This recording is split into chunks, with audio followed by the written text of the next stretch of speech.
You know, when a client buys a home, it feels like the deal's done. Check that box. But for millions of people, that's really just the start of a story. A story that often comes back around years later, and usually at the worst possible time. Today, we're going to pull back the curtain on this hidden part of the homeownership journey, and we'll explore a pretty surprising opportunity it presents. This quote, wow, it just gets right to the heart of the problem, doesn't it? It's from a story about a friend whose father passed away and left him his home. I mean, the grief of losing a parent is overwhelming enough, but the frustration he was feeling, that came from somewhere else entirely, a source that was, believe it or not, completely preventable. And that's really the core issue we're digging into today, how a legacy, something meant to be this amazing gift, can so quickly spiral into an absolute nightmare. Okay, just try to imagine this for a second. Your dad works his entire life, pays off his house and leaves it to you. He's thinking he's setting you up for the future, right? But because the will is old, there's no trust set up, and the paperwork is just a total mess, you end up spending months, even years battling with lawyers and county offices. This isn't just some made-up story. It's real, and the stress it causes is just immense.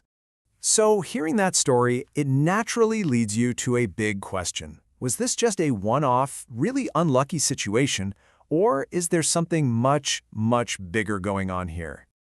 And this is the exact question that kicked off a much deeper look into this whole thing.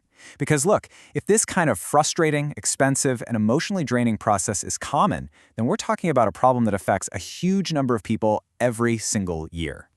So, to get some real answers, a survey was done with 1,000 people. Half of them had already inherited property, and the other half expected they would soon. The whole point was to get hard data, you know? How often does this actually happen? What do people do with the property? And where does it all go so wrong? Now, this slide right here shows a really critical trend. So in the past, about 32% of heirs got property. But look at the future. A whopping 44% of heirs are expecting to inherit a home. That is a huge jump, and it's all driven by rising home values. It really shows that this great wealth transfer we hear about is, in so many ways, a real estate story. And here is the kicker, folks. This isn't just passive wealth sitting around. For nearly 3/4 of people, inheriting a home triggers an immediate real estate transaction. They either sell it or they rent it out. Think about what that means. A death in the family is creating a massive wave of new listings and potential clients.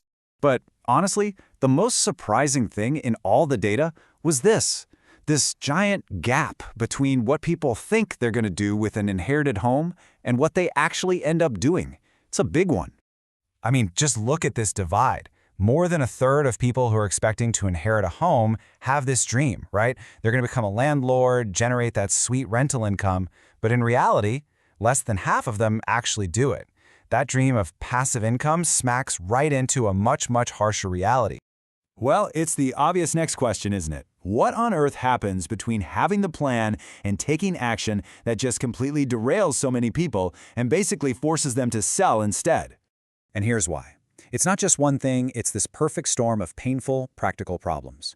Unexpected costs, like for repairs or back taxes, that's the #1 hurdle. Then you've got these messy title issues and questions about who really owns what. And finally, just like in that story we started with, missing or outdated documents create these massive roadblocks that make selling the only real option left. Okay, so we've laid out the problem. It's happening a lot, it's growing, and it's a real pain. But buried inside this problem is a really surprising opportunity, and it's for a very specific group of professionals. This right here is the key insight. It's kind of counterintuitive. We always think of estate planning as something for older people, right? But the data tells a different story. It suggests the absolute best time to have this conversation is right when someone is buying a home. Years, sometimes decades, before it's ever actually needed. And check this out. For Gen Z, what do you think is the #1 life event that gets them thinking about estate planning? It's not getting married. It's not having a kid. It's buying a home. At 23%, it's the single biggest trigger. They're already in that mindset of ownership and long-term planning. And they're not just thinking about it, they're actively looking for help. An incredible 56% of Gen Z homebuyers say they would take estate planning advice from their real estate agent or loan officer. They're open to it because they already trust these folks with the biggest purchase of their lives. So what does this all mean? Well, it means we need to reframe the role of a housing professional. It's not just about closing a deal, it's about being a lifelong advisor. The opportunity here isn't to start selling legal services or anything like that. No, it's much simpler and honestly way more powerful.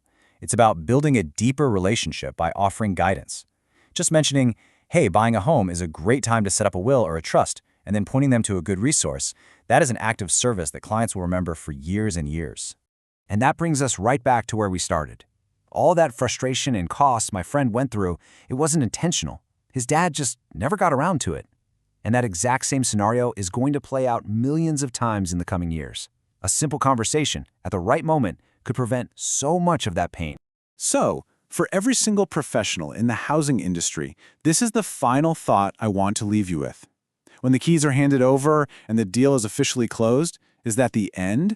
Or could it be the beginning of a relationship that provides real, lasting value to your clients and their families for generations to come?